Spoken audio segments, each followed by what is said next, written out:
Hallelujah. David's army.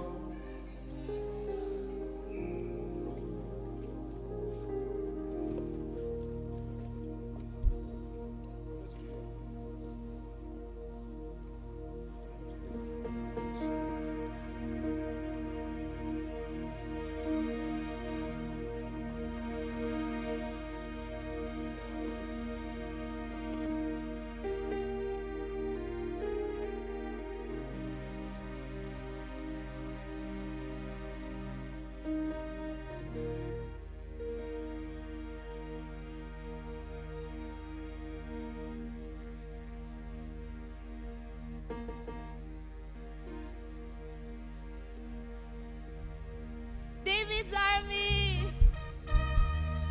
David's army!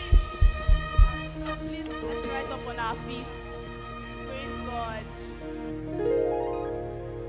If you're happy to be in church today, give the Lord a shout! Woo!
David's army.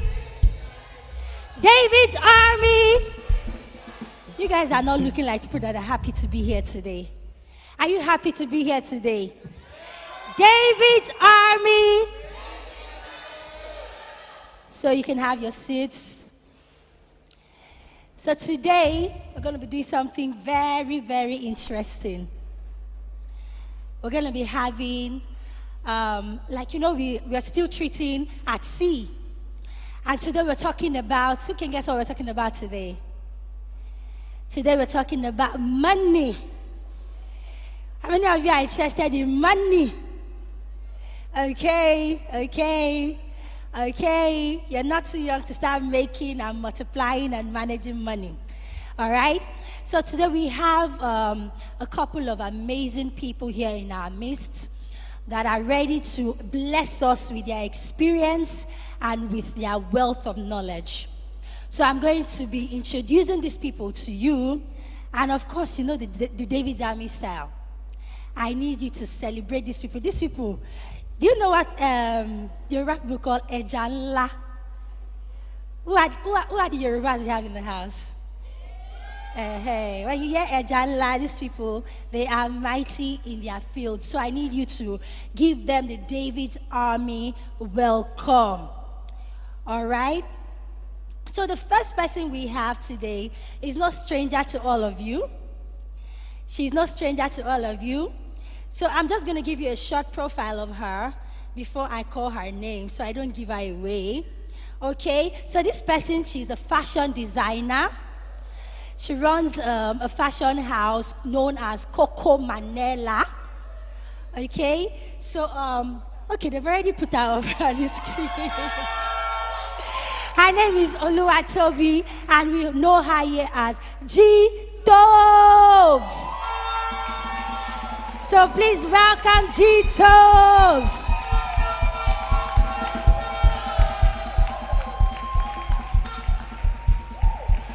She is a CEO and the creative director in charge of Coco Manila, which is a lifestyle brand, a fashion and lifestyle brand. So they believe in the showcase and export African wares and African fashion all over the world. So G-Tobes, you're welcome. The next person we have, some of you might know her, some of you might not, but I believe if you have been in DCC long enough anyway, you will know this person, okay? So this person, she is a digital guru. That's where I like to see her. She is a digital guru. Okay, she is a graduate of computer science from the University of, they call it the University of Legon in Ghana. Yeah, so she's the co-founder of TENS. TENS is a tech solutions company that provides software solutions. So without much ado, please welcome Kimberly Edidiong Okon. Please celebrate her until she gets here.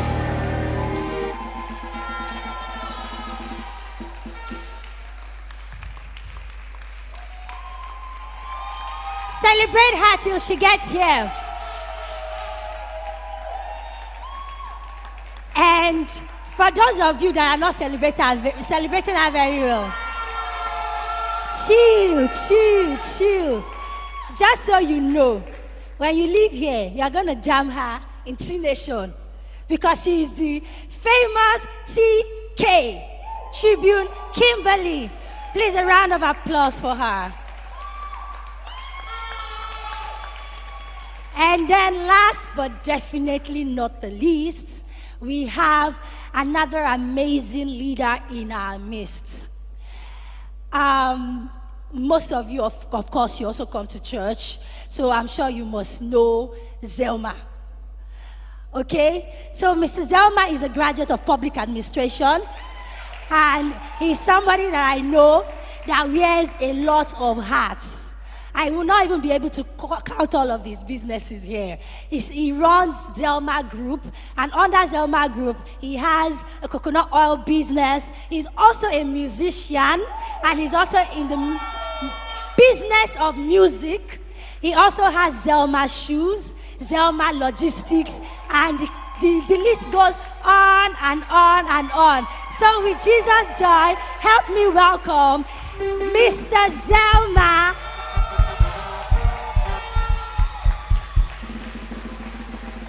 By the way, you will see him looking so posh and elegant. Just so you know.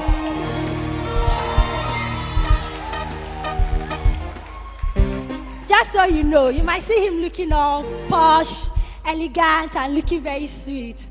He's the assistant head of workforce for DCC Mainland.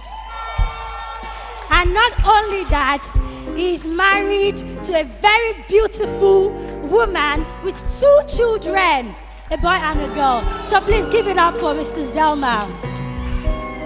You're all welcome. Welcome, welcome. Thank you so much for coming here to bless us with your wealth of experience and knowledge. We appreciate you. So you can take your seats as we go on this ride. I don't know why my seat is so far away from yours, so, because I would like to catch some of the anointing myself. All right, so a quick one. It will just go, one after the other for now. So I just want you to tell us your full name and what you do and the various ways that you make money. Yeah, I can start with you because you're close to me here. Okay, thank you very much. Good morning, everyone. Such a privilege to be in your midst. I see great people around here. Okay, so my name is Austin Zelma Omoike. I'm from Edo State. I'm into Dangote like of business. Now, so what that means is that I love business a lot as a passion. So I own a coconut oil brand, Zelma Coconut Oil, Zelma's collection, shoes and outfits, and Zelmani Music, Zelma Logistics in terms of haulage, and also a business partner with Boulders Media, where we actually rent out equipment for movies and all of that. So yeah, these are the small things I do. Please don't be deceived, though. All these small things, they are mighty. So moving on, TK. Hi, everybody. Hello. Can we hear me? Yes, we can. Good morning. My name is Kimberly Edidion Okon. I am from Akwa Ibom State. What do I do? I'm a forex trader, trainer, and mentor. I'm a creative designer as well, and co-founder of a tech solutions providing company called Tense. And sometimes I'm a video editor, and I'm also a creative director. So I'm an all-round creative forex trader and co-founder of a tech solutions company. So yeah, that's it. Over to you, Coco Manella. Hello, everyone. So, apart from being G-Topes, my name is Olua Tobi Oluremi Judah. I'm from Lagos State, actually. A bit of a half caste because some part of me is from Cross River State and some part from Kano as well. So, I'm from every part of Nigeria. Well, I'm into fashion, solely into fashion. Started from a very young age, at age 16. I should say 15. By 15, I had already started going to the market, and by 18, I was already going to Accra, Ghana to bring in stuff to sell. So, started very early. The passion for fashion was while I was in secondary school. I was already informing people, okay, why not try this out? Why not dress this way? Why not? And people are like, okay, why not think about doing this seriously? And something that started casually has metamorphosed into what we are today, representing Nigeria in different parts of Africa, and our collection has also been shown on the runway in Berlin. So, yes, we're doing it. Amazing. All right. So you've pretty much taken us into the second question, which is at what age did you start? So maybe we can just ask, pass on the question to the remaining two of you. So at what age did you start your business, or did you start making money, managing money? Yeah. I think in line with what Gito said, am I correct? Details. I had a passion for business, or I started developing a passion for business and, growing money at the age of 17. I was in the university then, and I was schooling in Ghana, so I noticed that Ghanaians do not have this thing called egg roll. And yes, it's funny, they don't know egg roll.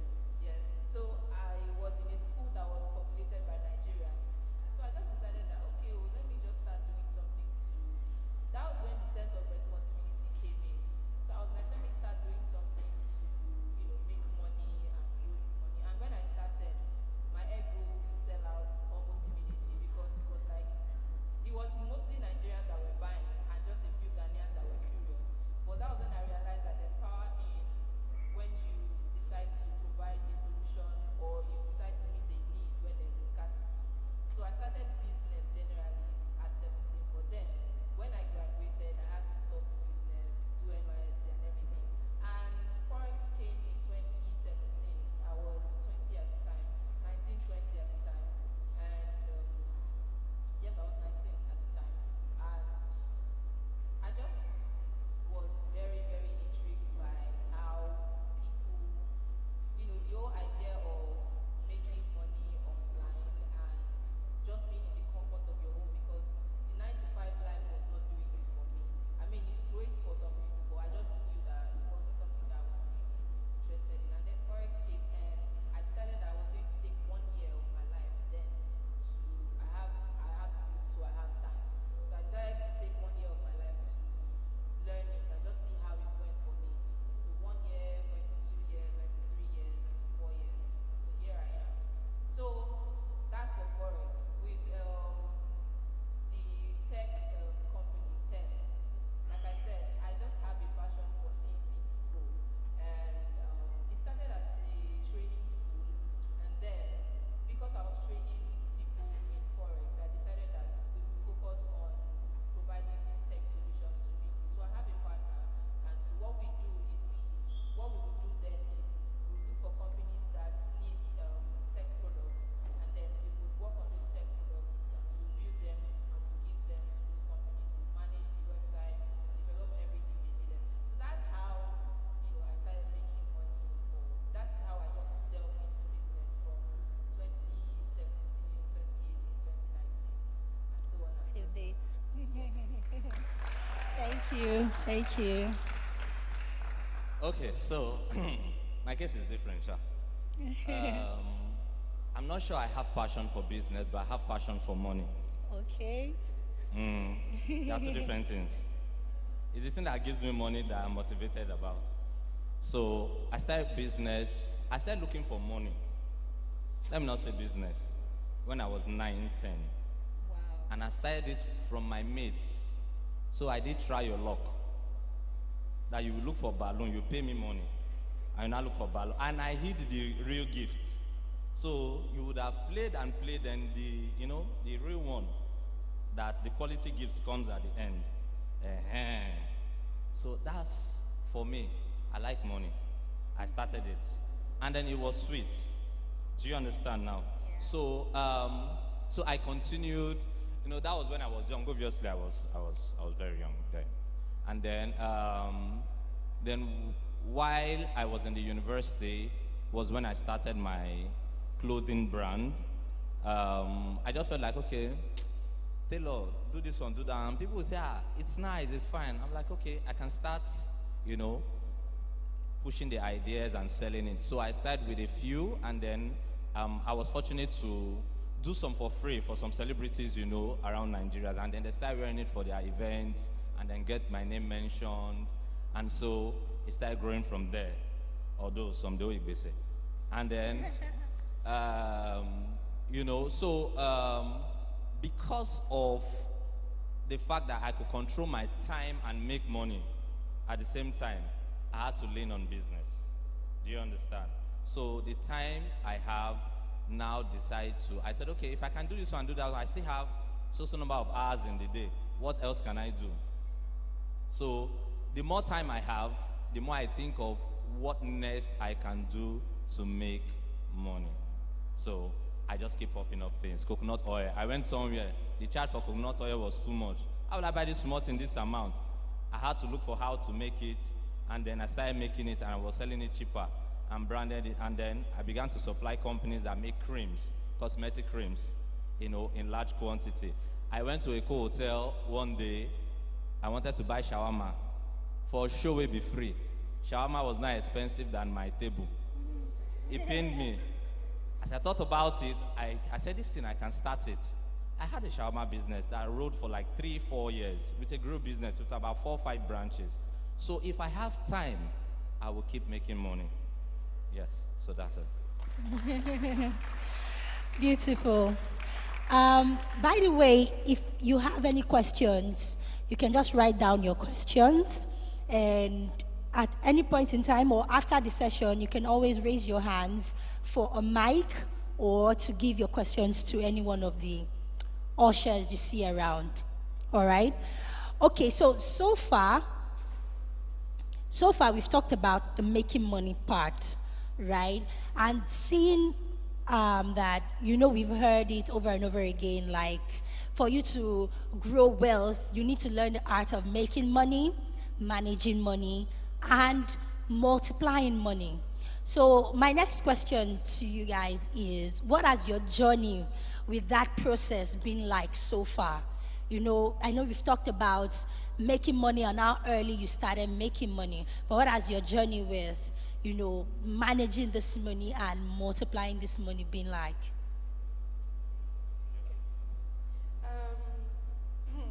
Starting early, I started early, but the business itself didn't take off from 16 because I started and then started going to Tejo Show to help to make clothes and then supply to people.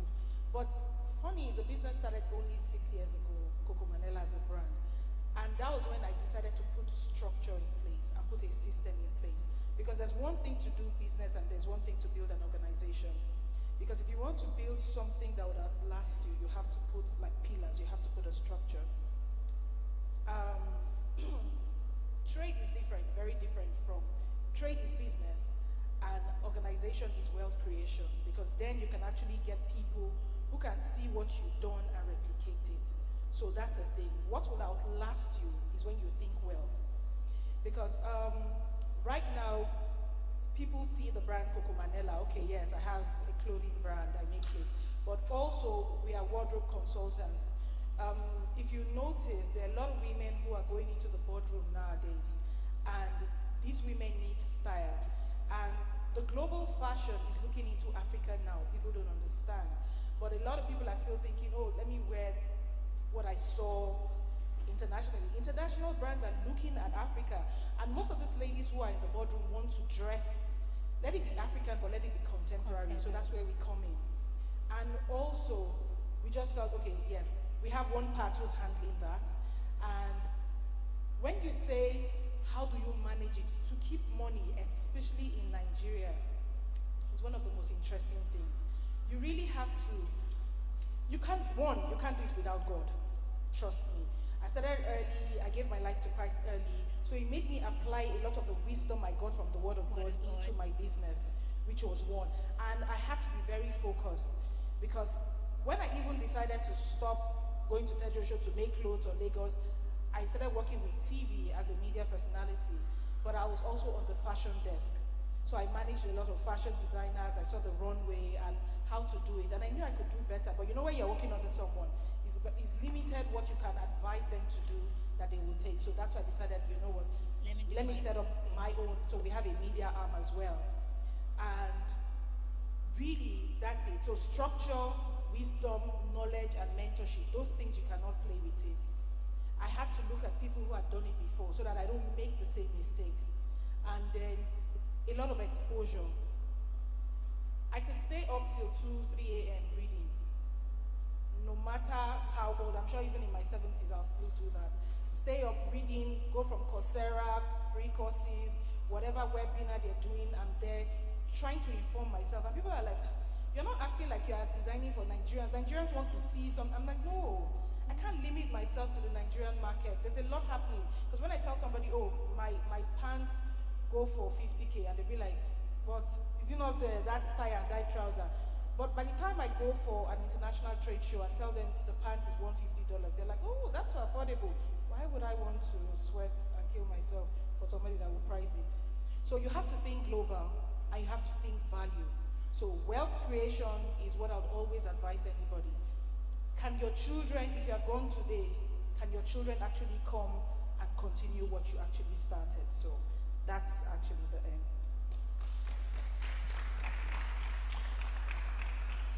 Okay. Okay, so you need to first love money. Yes. You need to love money before anything else. Okay, because it is the love of money that determines the value you give. What do I mean is this. I started, a lot of you might, a lot of you are quite lucky, but I started seeing myself through school from JS3. I had father and mother. Don't think they were dead. Okay? And that's because I started making my money myself. And so I had value for money. So when I had friends who would, at a time, you know, go to bars, I want to organize parties, I want to do that, my money is not for those things. So I had value for money. So as a business person, or you want to be a career person, number one thing, you need to have value for money. Have respect. The time you know that you respect money in life is when Sakpa will owe you. I'm being realistic, right? So you need to have value for money. No matter how young you think you are. I teach my children that. I teach my daughters that your first money is first Jesus money. A certain percentage is for savings. Then so percentage is what you can use in buying biscuits. So they know. They know. And they have their box where they keep the money. So they already know. And even if they come up to say, oh, Daddy, I want to buy XYZ. I say, no, you can't use this money to buy it. This one is for something else. So my daughter borrowed me 2,000 naira recently. Yes, you see why it's important. In cashless society, she has money. Yeah. She has money. You see, so it's important that you create value, understand the value for money, and also always have a plan on what you should do with your money, even before it arrives. It's because you don't have plans to reinvest and to make that money produce more money. That's why every nice shirt enters your eye. Every fine wig enters your eye. Everything enters. Plan ahead for the money. I have planned for 100 million as I am right now. So nobody can just beg me anyhow money because I'm waiting for something. I don't know if you understand. Yes, sir. So it's important. That's how you keep multiplying, and then you can now buy all the things you want, you know. All right. Do you want to add to that? There you go. So I waited for my elders to finish talking. I want to talk to us at where we are now. We are teenagers, right? And somehow some of these things we are saying may seem like very big and vague and far-fetched because some of us are still living off of our parents' allowance. Some of us are not doing anything to make money yet. So how do we even start? One of the things that will always, or one of the things that I hold dear to myself as a young person or from my youth, I'm still young, but it is knowledge. You should never ever stop learning. Never stop learning. There are different ways you can speed up your learning process. One of them that Gito mentioned was mentoring, because I know mentoring has really helped me. Mentoring is very important if you are starting. Don't try to do it by yourself. Go and learn beside somebody or learn some. It could be close up, it could be afar off, or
Thank you. So, talking about learning, and we keep learning, relearning, unlearning. So, talking about learning, what are the things you feel you could or you would have done differently if you were as a younger person? What are the things you feel you could have done differently? As a younger person, I think I should have just followed my guts. I started trading. I shouldn't say I started business because I started buying. I'll buy fabrics, sell, and everything. Tomorrow, I'm off to Lome buying shoes to come to Lagos to sell. And people were like, why not stick with one thing? I shouldn't have listened to anybody. I knew I wanted to do fashion, but I was finding my feet and listening to people saying, oh, you are looking like you're not focused, this, then you try to fit into a box. I was wasting time and losing time. If I had started and just focused on it and just kept on building it, then my parents came in and like, no, we sent you to school, go and get a job. You can't do management science and then you want to be selling clothes. So I had to stop that and then went into 9 to 5. And I was miserable every day. Like you can imagine living in Festac and working in Ikeja, and sometimes I'll have to take a bike to work because I'm trying to get to the office before 8:30. And you're there sitting at a desk, not doing anything, and your guys, hey, are you? And you're like, God, what am I doing here? So I should have just followed my dreams, followed my guts, and stuck with it. But you're lucky where now, please, the best thing you can do for yourself is decide this is what I want to do. Try and find the right words to explain it to whoever is ready to listen and say, please, this is what I want to do. I really want to do it. And good thing is times have changed. So parents are not looking for doctors and lawyers anymore. So when you say, it's dance me, I want to dance. So I'm sure they will tell you, okay, we've seen Kathy, she has done it. Even though, okay, Chuku, we expected you to be a lawyer, but it's okay because they've seen people who have done it. Please follow what you believe in and start to put things in place. Start to learn about people who have done it before you and how they are doing it. Ask simple questions like me, how did I start? I just took my small, then I think it was like 500 or so, I can't remember, but really small. I went to Tejo Show one day and there was this guy called Zola. I had found out, gone around, who is this tailor that can actually do whatever you want? And they were like, oh, this guy, he can do it, he's Ghanaian, blah, blah, blah.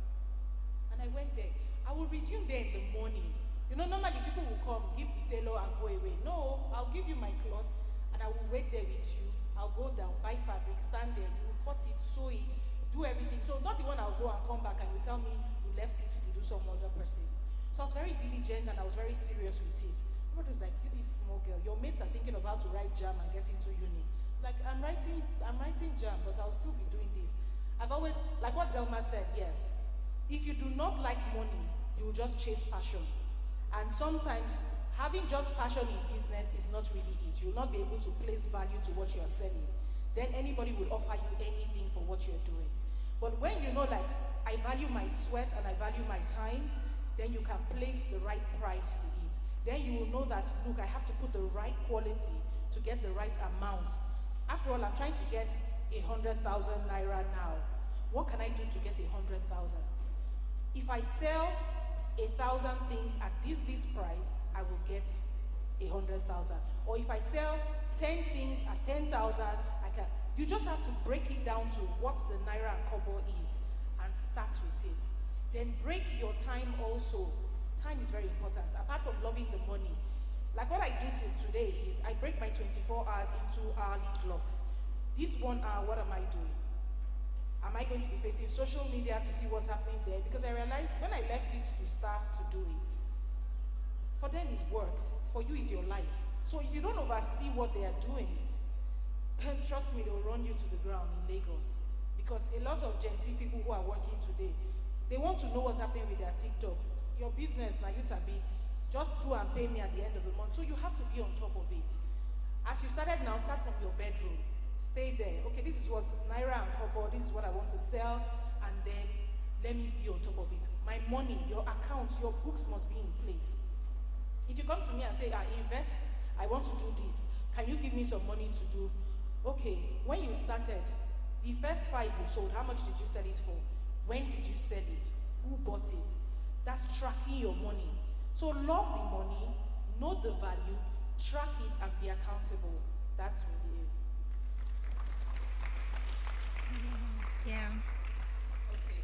Thank you. The question was, what are the things I would have Yeah, what would you have done differently as a younger person? because of the line of work that I do, I'm a creative, and so what do creatives do? We create.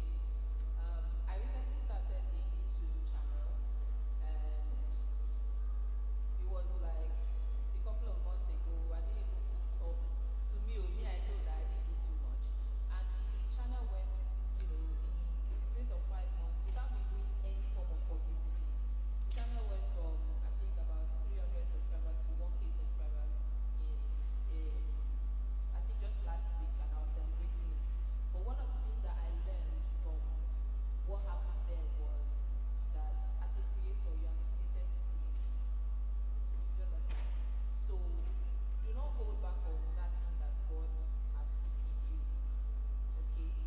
In a football field, there are the spectators and then there are the players. People who are paid the most are the players. People who are watched are the players. People who do the work are the players. And then the spectators are there. Their numbers are plenty, but they don't really get so much other than the feeling. So when you are on social media and you are scrolling through, are you watching people or are people watching you? So that thing that you have inside of you and you are worried or you are afraid that okay, it's too tacky, maybe I don't know, I want to perfect it, I'm not sure if people will accept it or if people will like it. Everybody is asking themselves that same question. And people that we are watching are the people who have gone beyond asking themselves those questions and gone ahead to do it. Okay? So first thing I learned was whatever I have, I'm supposed to share with the world. Okay? So don't hold back. Second thing is patience. I know that we are in this culture where everybody's trying to make it big, quick, right? And so even teenagers are now beginning to feel pressure. Why are you feeling pressured? You have your whole life ahead of you. Do you understand? And whatever God wants you to do, He has timed it. Okay? So be patient with yourself. Patient but not content. Don't be lazy, but be patient.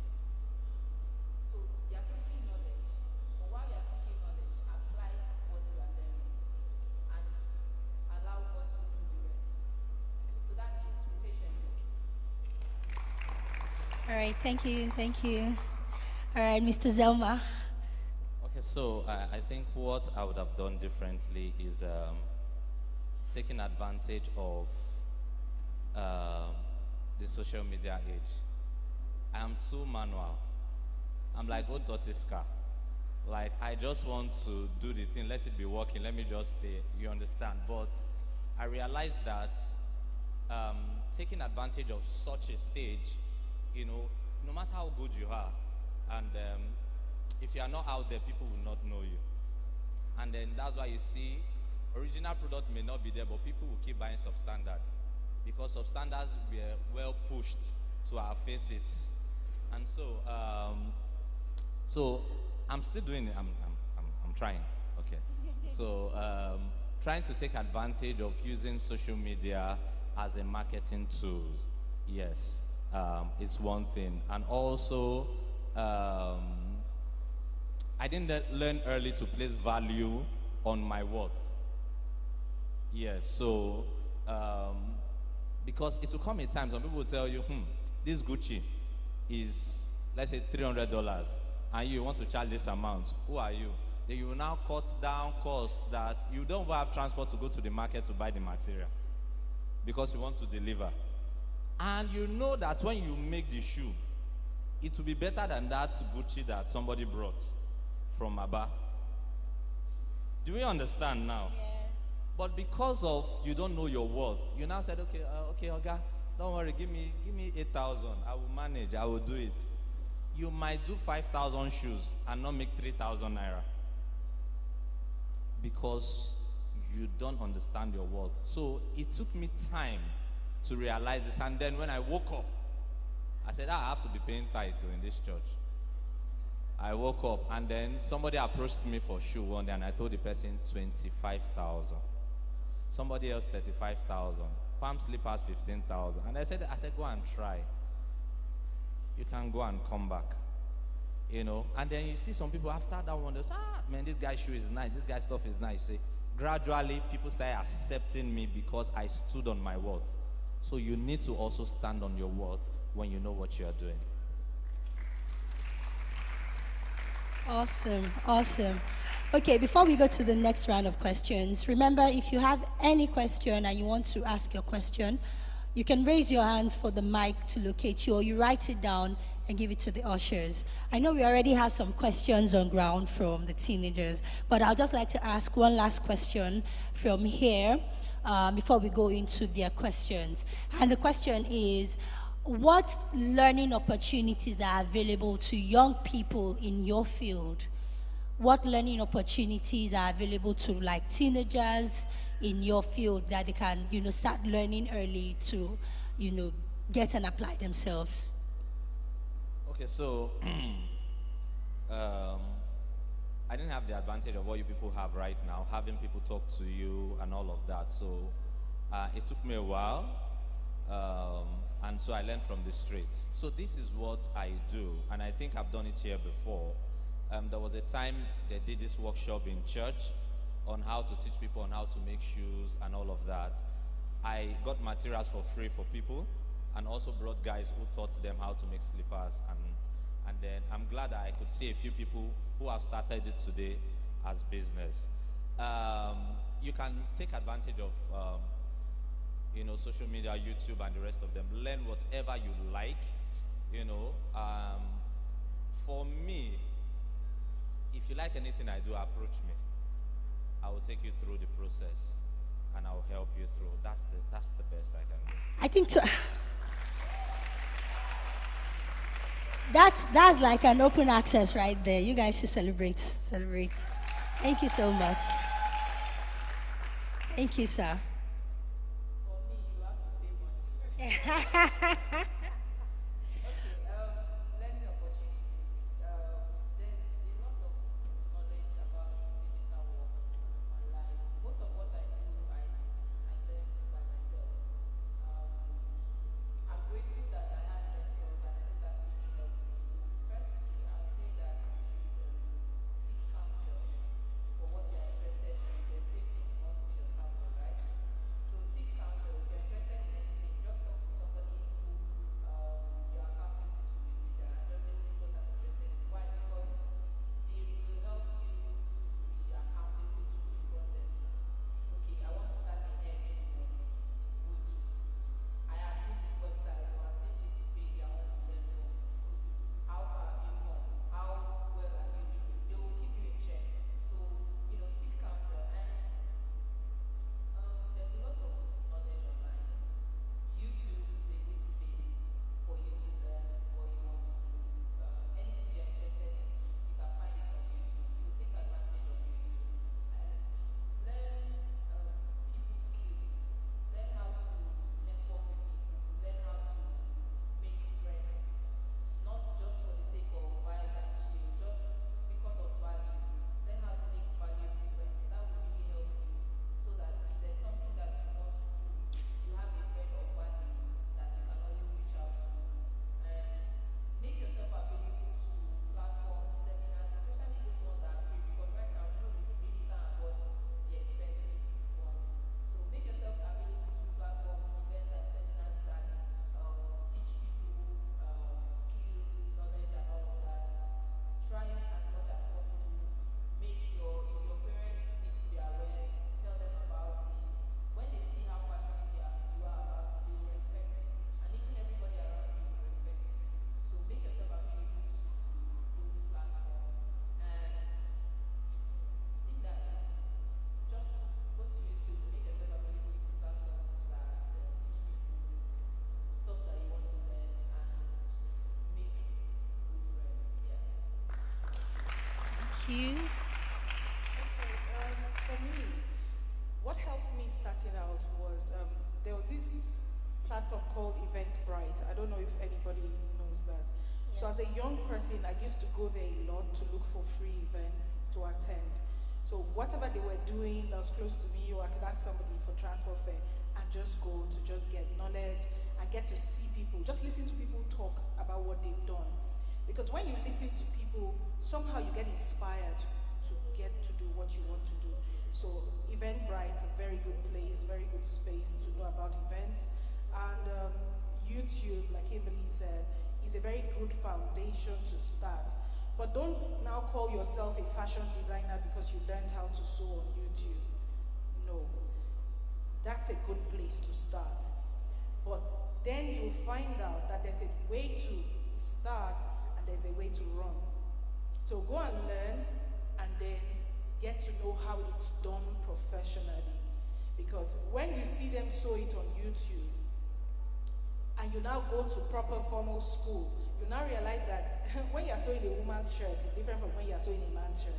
Because the person on YouTube just showed you, then you put button, then you tack it, then you. These are the 6 steps. And they will not crash a 1-hour process to 30 minutes. Exactly. So, yes, YouTube is amazing.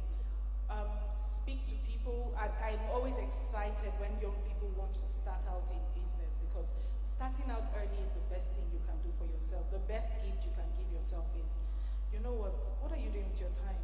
Start making money and have money to save, so nobody can come and tell you what you don't like. That's what. So I'm open to advise, to tell. A lot of people, a few of the teenagers on the island have come to me to say, oh, can I come to your space to learn? Because I'm very hands-on, I wouldn't really have the time to teach, and I wouldn't want to leave you to one of my tailors to teach.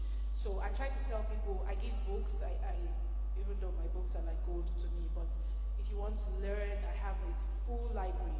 You'll be shocked that fashion, there's a lot to study actually. So I have books on business, on fashion, whatever it is. Anywhere I can help, I'll be very happy. And if I cannot help, I'll be more than willing to point you. She said something else, networking. That's the currency right now. If you do not know how to meet people and tell them about what you are doing, trust me, it will make everything very laborious, because you're the first salesperson of whatever you're selling. If you are not your own brand ambassador, you're not the person who's selling what you're doing, and you want people to buy, or you're telling your friends, why aren't you helping me sell? Then you're on your own. So you have to learn networking from a very tender age. You're not telling anybody, you're not always there making time to just chat and gist. But knowing how to promote your business in that gist and sell yourself is a great thing. So that's it. Thank you so much. Thank you so much. And I'm sure you guys have been able to get a thing or two from the panel session today. All right, so we have a couple questions from the teenagers from this session. So, Okay, so the first question is, it's a set of questions from different people, but the summary is, I want to do business, my parents don't support business, they want me to focus on my studies first. How do I navigate that? okay, so anybody can volunteer to answer that. Okay, you don't have money to rent your own house now, Abby, and you can't live on your own. You can't feed yourself. So this is it. So take time to see it as a learning stage. You know, use this period to gather information and training on that thing you want to focus on. They are not going to be with you forever. You shall enter university now. You will have other opportunities somewhere. So what you will do is, and then don't also put it in their face, you know, like, and this is it for me now and all of that. They'll send you packing. I don't know if Jeremiah will accommodate you, but you understand what I'm saying now. So you need to be patient and add a lot of wisdom on how to go about it. But in the meantime, gather information, you know, learn about what you want to do. It would help. Foolishness is when you make mistakes from your own learning. So it's better you start even trying to ensure that you don't make mistakes in the future while doing what you want to do. I want to quickly just add. Okay. You know, this is a very interesting question because it happened to me. You know, my mom just felt, after wasting, you cannot waste my money, you must go to school. So what I did was, I started helping her pick whatever she wants to wear for the week. So I'll go pick from the shoe to match the dress and everything. If she has to go for a party and they've given her like their shirt, I'll tell her, oh no, don't worry. If you go and give your tailor, this is how much you'll take. Let me help you give this guy who's cheaper, and don't worry about this style.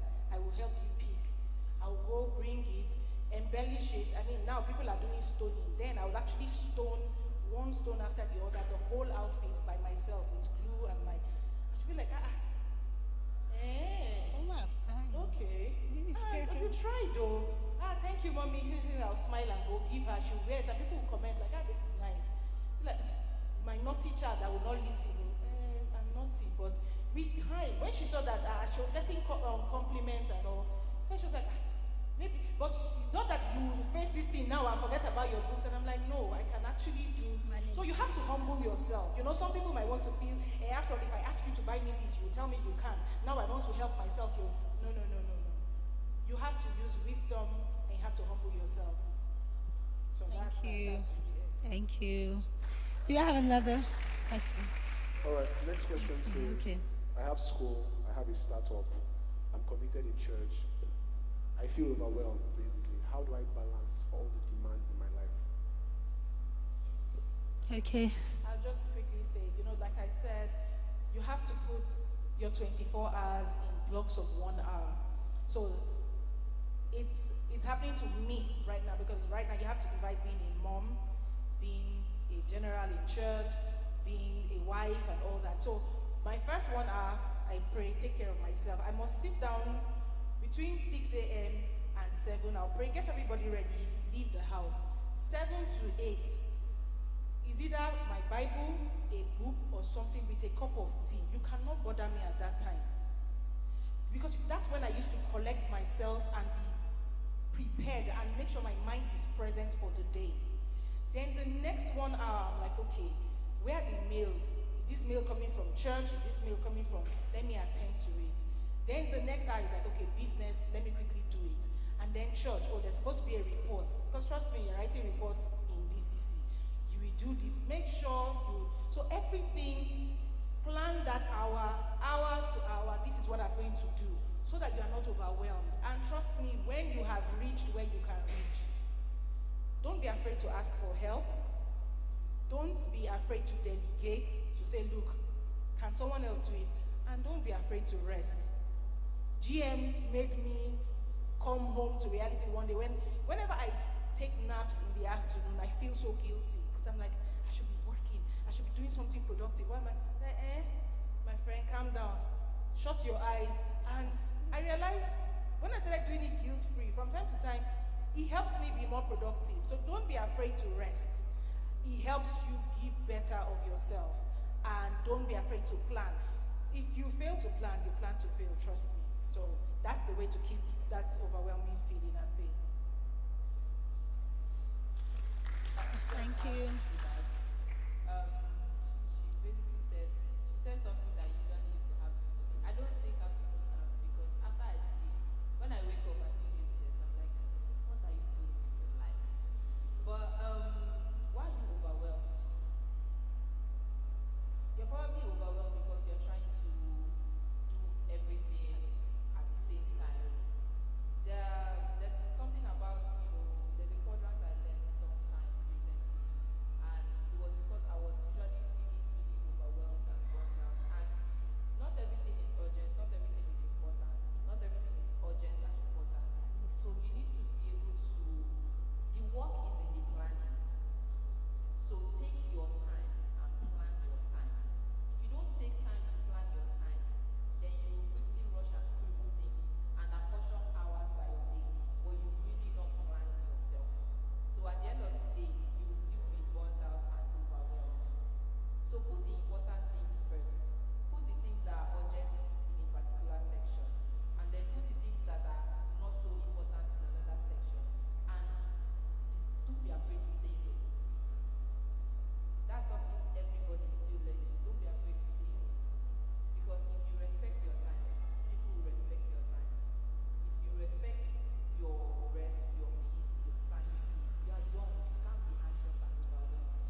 Thank you. So this question is for Mr. Zelma. Person says, if you don't like money, how do you learn to like money? If you don't like money, how do you learn to like money? You know, you talked about liking money. You don't like money is because you don't have responsibility now. If you have responsibility, you will like money. Oh? And responsibility doesn't, hold on, let me explain. Now, the fact that some of us will still live with our parents and then shelter has been taken care of and all of that doesn't mean that we are in a relaxing stage. Okay, sometimes the thoughts that you have about your future from now will actually propel your passion for money. So there was once upon a time I was hawking Imperial Leather and Joy soap. And then I will hawk it in the afternoon. Then during holidays, all of you are enjoying. During holidays, raining season, we'll go and do snail hunting. And then the snail will not sell it the next day. I had someone I was living with, but I was using the money for something. Obviously, I'll give my auntie some, but I was actually using it for something for myself as well. Okay, so I have an idea. How do I transform my idea into a business? How do I start the business? And the final one is I have some set of t-shirt designs in my head. So it's also how do I kickstart it? First one is you want to start a YouTube channel. How do you start it? Just start it. I understand the question is coming from a place of what do I put out for starters, or how do I package it, or maybe what do I say, or what do I do? The first thing is what should your channel be about? Don't just, you have to decide what you want the channel to be about. You have to decide what the information or the message you want to pass across. Don't do lifestyle today, do travel tomorrow, do soap making next tomorrow, do how to cook next tomorrow. You confuse yourself and you confuse the audience because you need an audience that wants to listen or watch what you are producing. Okay, so first thing is, what should my channel be about? Once you have that down, pray. In fact, rewind, pray first. And then, because God speaks, so He will tell you. He will tell you, and you just have to pay attention. Right? What should the channel be about? When you find that out, it's not a loud voice from heaven. Okay, God is not like that. And I'm sure that most of us here are born again, so we already have the Holy Spirit and we hear Him. So pray about it, and then whatever He tells you you should be, just do it. My channel is called Dear Trader, and people that know me know that I don't like common names. So when God told me Dear Trader, I was like, Dear Trader, what does Dear Trader mean? Right? But now it has become something that people see me on the road and they're like, hey, Dear Trader, hey, Dear Trader. It's becoming a household name because when God gives you a name, that name will stay. Okay, so what should the channel be about? Inquire of God. And then, what should I put out?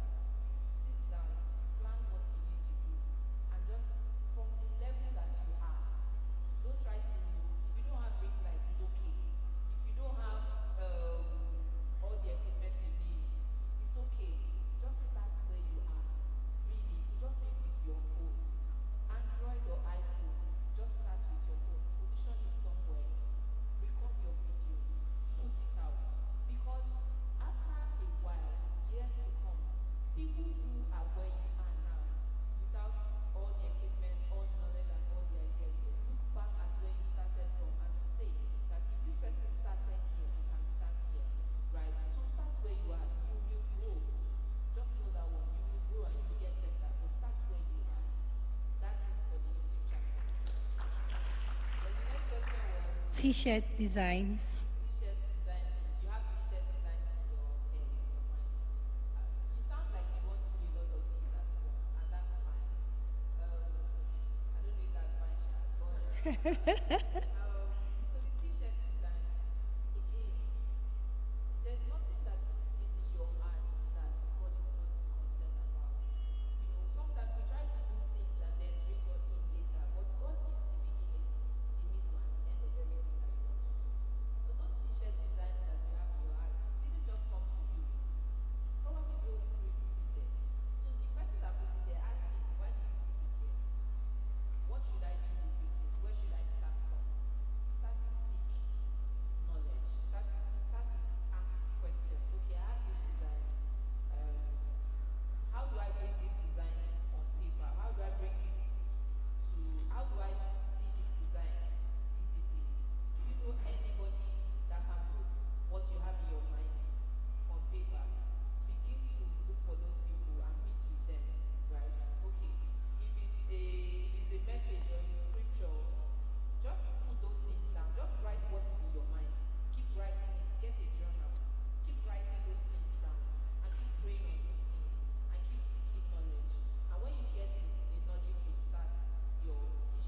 Awesome. Thank you. Third one. That's fine. Thank you very much. So, General Toby, two questions. First one is, how do I draw the line between ambition and greed? Ambition and greed.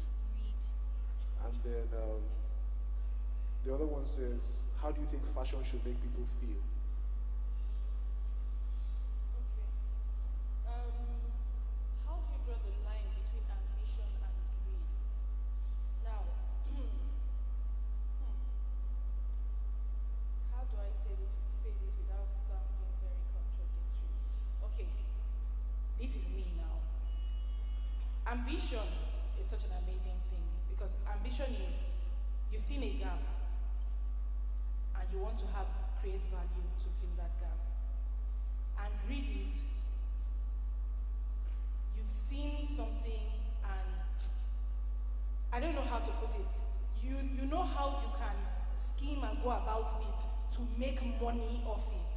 So you're not thinking of making people like being a solution, but you're actually thinking it's just a selfish end. Let me just quickly make a quick box and just get out. But ambition is, okay, I can do this way. I can even help more people come into this line. It can even bring more people to be employed. Like you have a bigger picture. But greed is, see, if I carry this thing right now, I can actually make 2 million out of it. I can make 10 million from it. So you're thinking of the end already, not even just the process. So ambition is actually process, procedure, thinking of creating value, while greed is just, how much can come out of it? Oh boy. And you know that quick money, that's why a lot of people, greed is what makes people bet. Greed is what makes people gamble. But ambition is what makes people create businesses and organizations, brands that will outlast them. So that's, I hope that helps. And then how should fashion make people feel? That's why fashion was created. If you are going to create clothes that will not make people see the best of themselves, then you are not in fashion. If you just want to make fashion because you have this style in your head or you think this is trend, then you're just a business person, so just keep trading. But if you want to make people see a better version of themselves, that when they wear your clothes, they actually feel good and comfortable and feel confident enough to achieve whatever they want to achieve. I mean, when you wear Nike high tops, you feel you can fly. So there's a reason why creators and why a creative designer, in every fashion label you have a creative designer, because they're saying there's a creative process that I've seen you at the end of it, and I know how I want to make you feel. This outfit should make you feel that way. So that's what fashion should do. Fashion is just not for trend, but actually to help people's self-esteem and make people feel better. Thank you, G-Tobes. Mr. Zelma, would you like to add something to that? No, I Seeing you're also somehow into fashion as well. Okay, so fashion is about confidence. There's a confidence it gives. Okay, you know, there are ways that you feel when you're in certain outfit, even if you don't have money in your pocket. There's a way you dress and you feel certain way. So yes, it also gives value to yourself. So the point is, what and who are your target market? What's your intention for people? Like when they wear your brand, do you understand? How do you want them to think and feel? You know, what level of charisma will they carry? Do you understand? So once you're going into fashion, you need to think about that, and that also bets excellence as well. So you just know that, oh, if I have something that has my name on it, it should be the best. You know, I have a boy that he learned from me how to make shoes, and he's making more money than me. He sells on Jumia. What I would do and place for 20,000, he would do and place for like 6K. So he's selling faster. But the difference is that my shoes have my brand. So I'm more conscious about people saying I wear Zelma's collection and it's bad. But he doesn't really care. So what he does is that he has people make them for him. Then he has this designer's logo. that he uses on them, imitation, and sell. I know some people actually buy, names like that. So this thing is cheap. Oh. So when you see something in David's Wedge, this stocking is this amount, and you see some other place is way cheaper, you don't really understand what's going on. So that's it. Awesome, thank you. Do we have more questions? Okay. All right. Good afternoon, sir. Good afternoon. My name is Gail. So my question is relating to value money. So in my business, I have this thought that if I don't do it perfectly, so like I charge you a price for something, and if it's not perfect, I go the extra amount to use my money to make it perfect. Is it a bad thing or a good thing? Sometimes I don't get gain because I want it to be the best. Do you understand? So is it a bad thing or a good thing? Sorry, it's not a bad thing, but because you're still running, do you have something like a pricing model? Do you know, how do you come up with your prices? Costs, the miscellaneous, as any other thing that I have to Cost, buy, logistics, and then gain. I had some percentage of gain. what's the percentage you go with? I'm just going to be very practical. What's the Like percentage? 5, 10. Okay, so it's not as if you put your cost and then you make it times 2. No, not times 2. Okay, so that way you're not leaving room for such events. In case of eventuality, how do I manage it? So when there's something called a pricing model, if you actually put your cost of production, cost of material, transport, put fuel, everything, and even your hour, how long did it take you to do that thing? What did you cost it? And then put it all together as a block. Then you times it. The least you can do, this is an international model, the least you can do is times it by 2.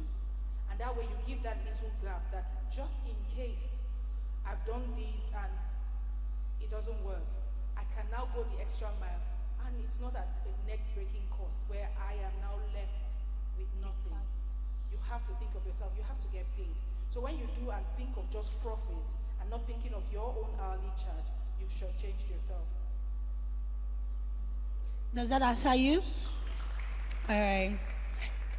Any other question? Okay. Okay, yeah, we have somebody.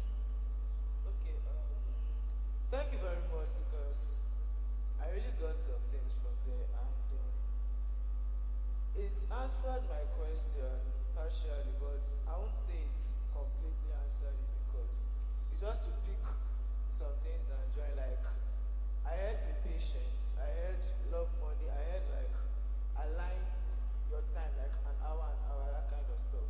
Okay. But my question is like, see a potential in a business, and you now decide to go with it, but you don't like it. You don't like that business you're going with, and you have tried it the first time, it failed. You tried it the second time, it failed. Tried it the third time, it failed. But you know that if this thing catches up, it's actually going to blow. So how do you now turn that dislike into a like, and now push forward to make it open up? To make it successful. Okay, so sorry, what kind of business are you talking about first? Like, I started with a fashion business, learned how to sew, and 3 times were with 3 different teachers, and the 3 of them thing didn't go well. Okay, so do you have passion for it? You have passion for it? Not like passion for the sewing part, but that sewing part is stressful. I don't like it. Okay, so because what keeps you going when you fail is the level of passion that you have over something. If you truly love something, you can't give up on it. Do you understand? And that's what she talked about when it has to do with ambition and greed. People who go into something for what they want to get out of it probably don't have that much time to waste when it's not productive. Do you understand? But if it's something you truly love, see, there's room for failure, and there's also room for improvement. The more you fail, the more you get better. Do you understand? So, except if you want to make money, sometimes I tell people there's a difference between passion and making money. If you want to make money, then look for something that will give you money, not something you want to develop. Because in developing a brand, sometimes you need that patience, and sometimes you might not even have that funds at the very beginning. Do you understand? So you need to also know the difference. Is it money I want to make, or I want to build a brand? So if you can be able to answer that alone, then you would know what to pick. You can decide to say, okay, I want to leave this fashion thing for now. Let me go and work somewhere, make money, and then I'll develop it. Do you understand? So. Sorry, if I may add, you are not the one going to these fashion people to learn, right? Are you the one, or your parents told you?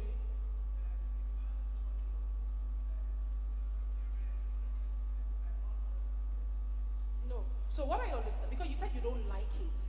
So I'm trying to understand, why would you force yourself to do something you don't like? Not liking, Because you think it will blow if it catches on.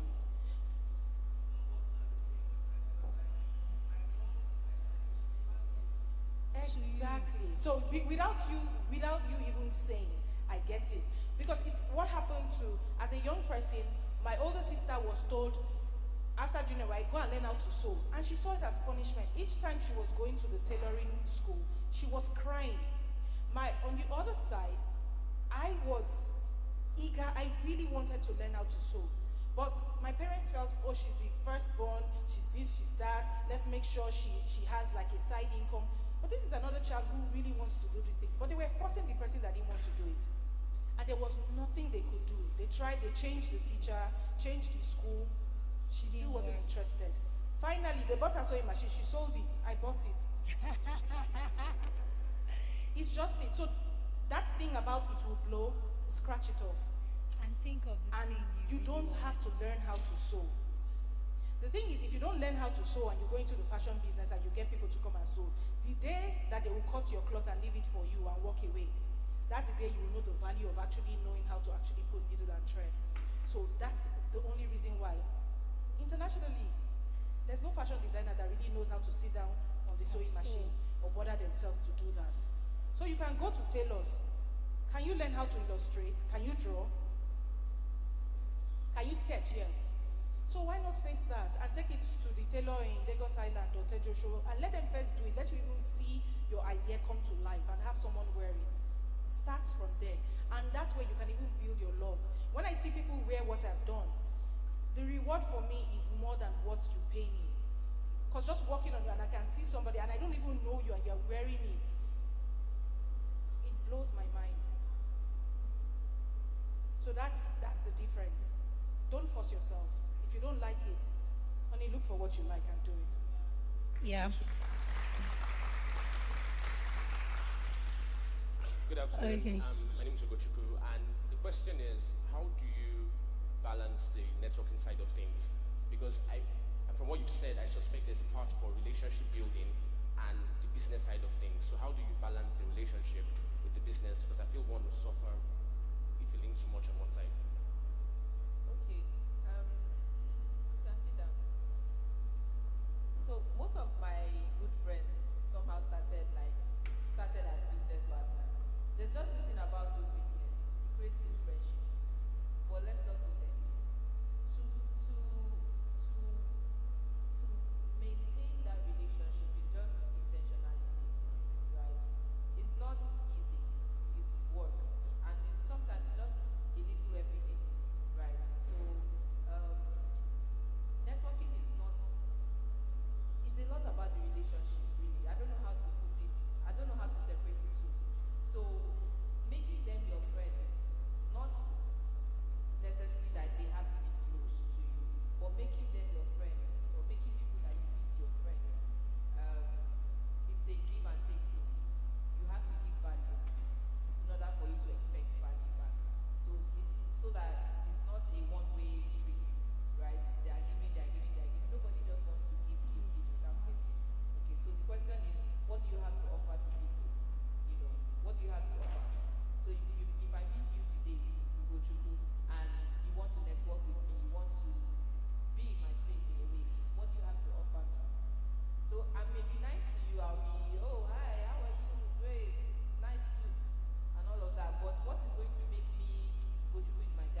So, Sorry, please, let me just quickly add. Another thing is just be a data bank. That's one of the easiest way of attracting people to you when networking.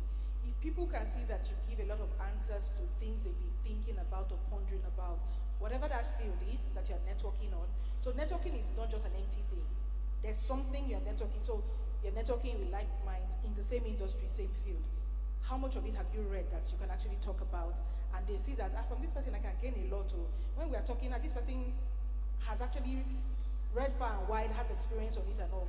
People, it will naturally draw people to you. So it's not like work anymore. It becomes like a very organic and natural thing. Thank you. okay, so there are two final questions. I'll just straight open. The first one is everybody keeps talking about investing. How do I invest and where? Now, the second one is I'm a multi-talented person.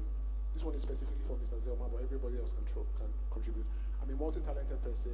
Where exactly can I start from? What do I focus on at the beginning? Final thing, but it's not a question. Everybody has been asking about how they can get trained in your different fields. So maybe as you close, you want to just address that. Should I? Yes, you Okay, can, so, Mr. Zam. which of the questions will I want to start from now, sir? Maybe the first one. Multi-talented. Okay. Sometimes having too many talents is also a problem. Because one of the challenges is that you probably might not be able to sit down to focus and develop one to maturity before you move. Okay, so this is how it is. Depends on first, what are these things that you are passionate about? That's number one. Number two, are they linked together? So there are certain things that are usually somehow linked together. I don't know if you understand what I mean. In the same industry and all of that. So for instance, it's crazy if you have passion for medicine and then you want to have passion for, what else again can I have on yourself? Maybe oleaging and all. So it feels like two worlds apart. Okay? But if you want to stay on them, you have to take them one at a time. You need to take your time to develop one, grow it to a point that you feel without you, or it will just need little of your time and it will still fly. Then when you get to that point, you can now switch to something else. Do we understand? And then if you have enough time to also manage the entire thing you want that's in your head. Do we understand? So you because I know some people can sing, some people can sew. The same person that can sing can sew, can dance, can preach, can do, and then you want the whole world to know you for everything. No. You need to focus in developing one to a good point before you switch if need be. If need be. So that's very important. That's very, very important. All right, thank you so much. There's also the part of the question that asked about investing. So TK, if you want to give us any. Person said people are talking about investment. In different stages of life, there are different kinds of investments you make.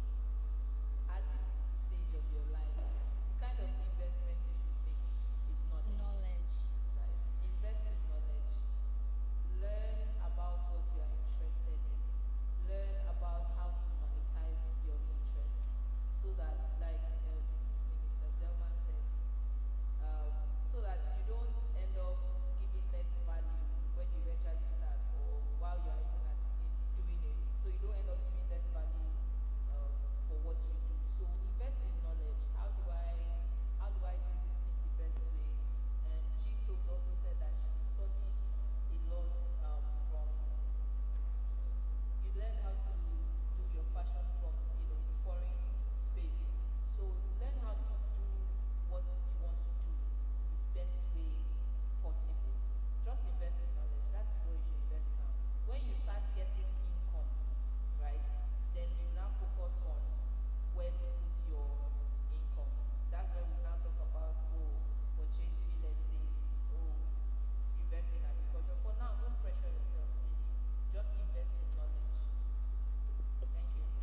All right. I am sure a lot of you have been fed fat by now, if you are really paying attention. Oh, okay, yeah, please. For me, what I would say is, if you feel you're multi-talented, it's a great thing, not a bad thing, and don't be afraid to fail, because some of those multi-talents you will start, you would fail at some. Nobody needs to tell you, and you know the ones to drop and the ones to go ahead with. But the thing is, there must be a mother, like, of all the things you're doing, there must be one particular one you're known for. The others can be growing on the side, on a smaller scale, but there must be one you're really pushing. Like for me, each time I speak, most people who know me anywhere would say Coco. Hardly would I tell anybody my name is Toby, because you know me with my brand, because my brand is also my name, Kokoma. That's where the Coco Manela comes from. So most people, wherever I go to, will say Coco, because I want you to know, if I'm gone tomorrow, that's what you should remember me for. Yeah. Doesn't mean I don't have a brand called Bewaji that's into spa relaxation, massage oils. I hardly talk about that because I'm still building that to the point where I know I'll be satisfied to put it out there and say this is related to me. So how much value do you place on yourself that when people see you, they're like, this thing is coming from Ogochukwu, it must be the best, it must be top notch. So great, she said, invest in yourself. As you're investing in yourself, you want to turn money over, look around you. Have you seen any of your friends who's making shoes and she's really good at it? And you trust the person. Okay, you know what, this 10K, help me make a slippers, let me sell it. And whatever I make from it, help me make 2 more, let me sell. Start from there. You don't have to be the one producing the thing for you to know that you've actually started. Pay it forward. Do for the next person who has already started and has figured out what they're doing with their business. Is your friend into makeup? Help her get people to come and do the makeup. Your makeup is 5K, Abi. You tell them it's 7.5 because you're going to give me 2.5 out of it. That's how funny I started. So I would put my mouth on your case, like this person, if she should write for you like this book will, you will pay me agency fee. You must give me something. And I will just keep saving it. When UBA was on 21 Road, then I was still in secondary school. I'm sure they're not there anymore. That was how far back I started. So I will take whatever I make, I will take it, put it there. If it's 10K, I want to make sure the next time I'm coming with 15 because I would have added to it. Out of that 15, I'll take out 2.5, do something else, and make sure that 2.5 becomes 5K. Just kept on. That was just the mindset I had, to just keep turning this money around. So invest in the knowledge. If you're not smart, then you will waste the money, you will throw it away. Read the news. It's not a boring thing, because it's from there you will hear that government wants to open up a hub or an incubator somewhere. If you wait that it has to be just gist, you'll be wasting your time. There's so much you can do ahead of your peers when you set yourself apart to say, look, let me be able to add secular knowledge, what's happening in the world today, what's the need, and then let me know what the Word of God says that I can do, and then how do I apply myself with all this? Start now. If you say you didn't get anything, they say break time, love money, this is, First of all, sit down with yourself and say, you know what do I love? What do I want to do? What can I do for the next person that next person will remember me? Start from there. How can I help this next person who has started doing what they are doing to get to the next level? That's you paying forward. So do it, invest. You can start now. There's a guy called Tassio on 21 Road. I used to go, I'll carry my small money. I'll buy dollar from him. I'll wait a bit. I don't know if Tassio is still there. Okay, but we still talk on the phone. That's how far back I started. And when he'll be like, the money don't they go up, okay, I get like 500 now. He will sell it, give me my change, and I'll flip it. We don't take, I started long. So that's the small little way you can start. Buy something, take it to the next person. Just think of meeting a need. Think of filling a gap first before you blow.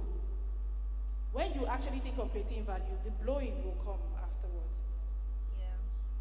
Yeah, thank you so much, G-Tobes. Thank you so much, TK. Thank you so much, Mr. Zelma. I appreciate you guys so much. David Zami, what are you waiting for? Please celebrate these people. They have been awesome. Thank you, thank you, thank you for your time. Thank you for the wisdom. Thank you so much. And give it up for Uncle GS. David, Tommy. Come on, do you want to celebrate our panelists one more time? Join your hands together, make a noise for them, celebrate them. All right, please have your seat, have your seat. So don't say you've not learned how to do it. All right,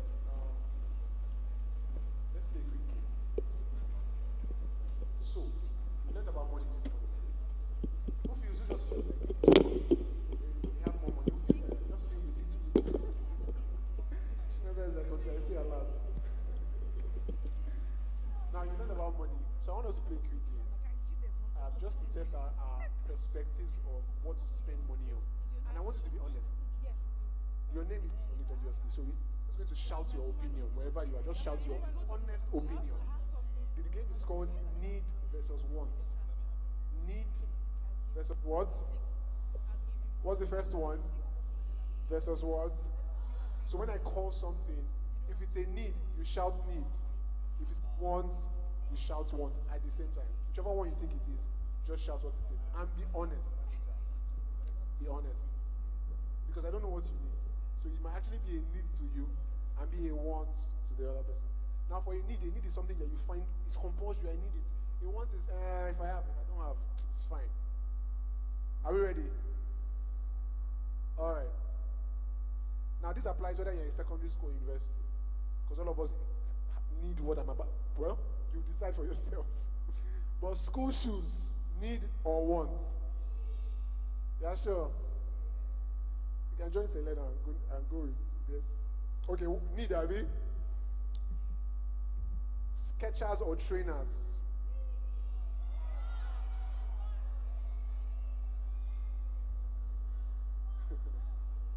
Is a want. Everybody is a need.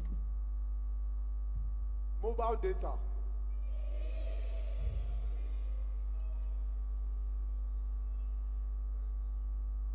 Some people say it's need, some people say it's want.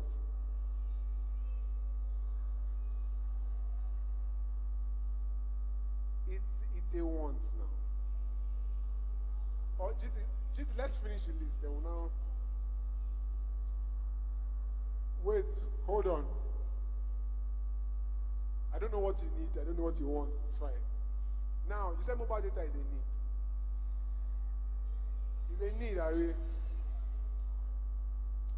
Okay, fantastic. This one, I would say the version for boys and the version for girls. The version for girls is human hair. The version for boys is a nice haircut. All the girls say is want.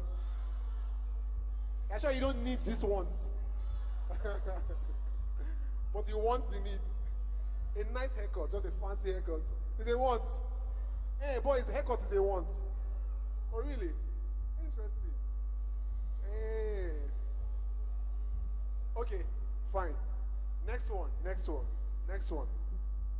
Provisions.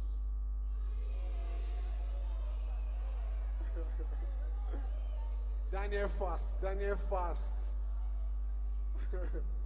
All of you say it's a need, are we? Come on. Be honest. Pizza. Hey. Okay. Now this one. Brand new phone.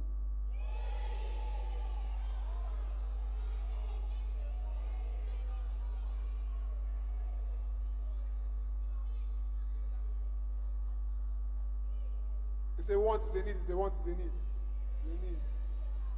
What kind of phone? What brand? iPhone, please.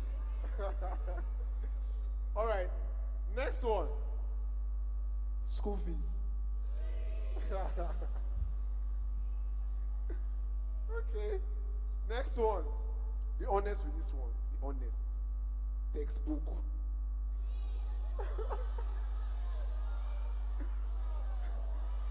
Some people are like, I don't even want. Okay. Final one. Be honest too. New clothes. All these Okrika children. Yeah, sure. Want. Need. Okay. No wala. So, school shoes are obviously a need, right? When it comes to fancy shoes like Skechers, trainers, they want. If you're honest with yourself, they want. They want. Mobile data. Well, it can be a need, but depending on what you need it for. Depending on what you need it for. If it's TikTok, it's a want, right? And then it's a need when you even have Android phone first. Just catch yourself. Hair, of course. Hair is such a want.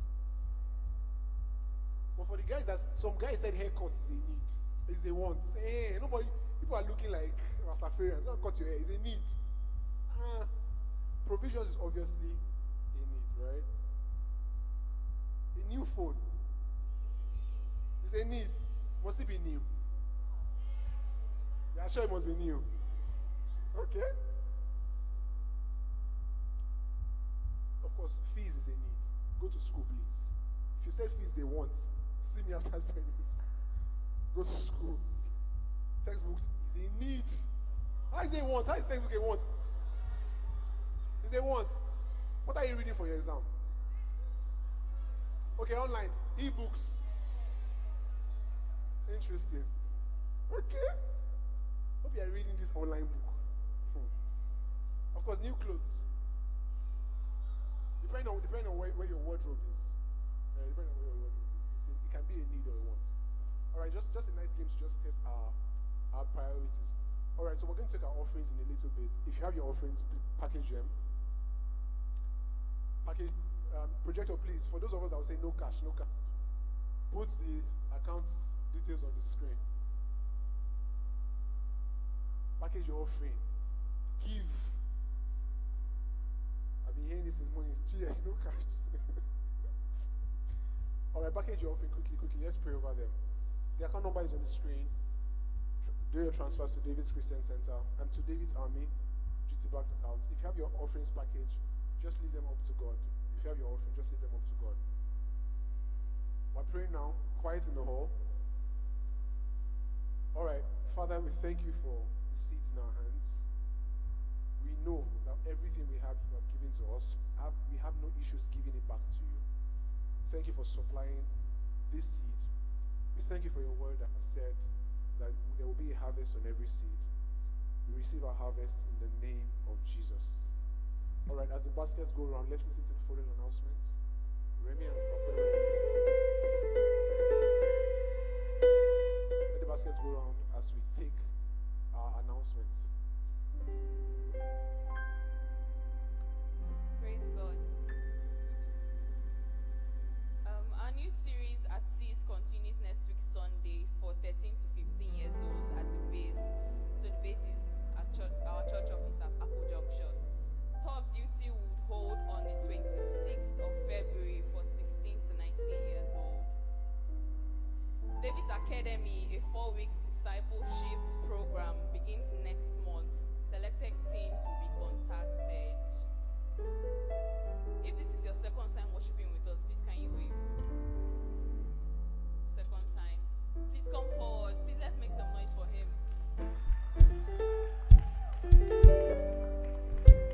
There's nobody. I saw you waving now. Sorry, nobody. If this is your first time worshiping with us, please can you wave? Any first timer? Please come forward. Please let's keep clapping till she gets here.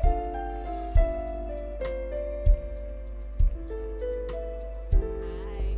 Welcome to David's Army. Please, what's your name? Mariah. Please go with her. She'll tell you more about us. Please let's welcome her. Okay. When I say come, you say David, come. Come. Come. Come. Come. Woo! Come, David. So the registration link is not yet available. Just save the dates.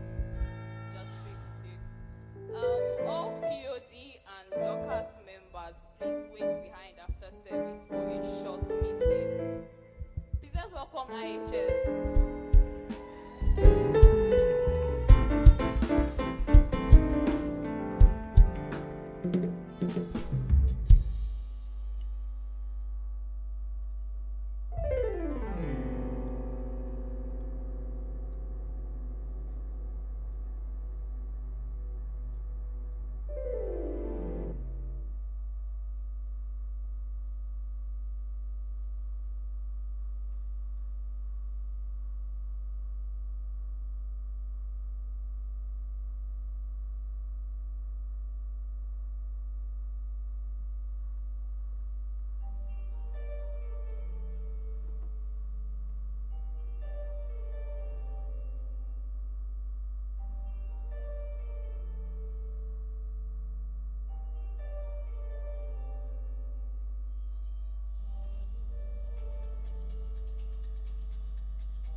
Is that how you celebrate them? Come on, celebrate IHS.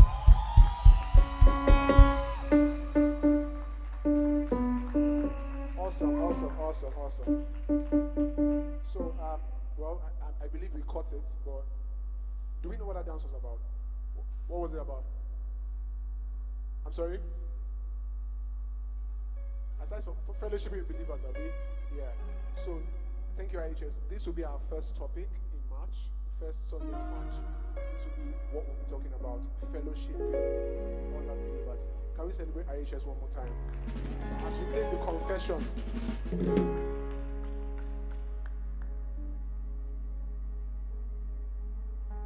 can see we're all standing for the confession. So, say after me. I'm loved by a great God. I'm destined for greatness. I'm destined for greatness.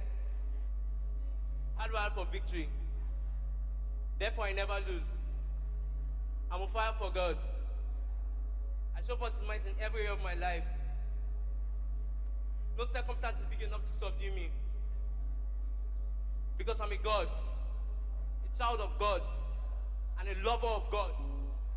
I crush every challenge that comforts me as I daily put on the form of God. The Holy Spirit side of me makes me wise, loving, courageous, and strong. I'm obedient to God, and I serve in all that I am and have.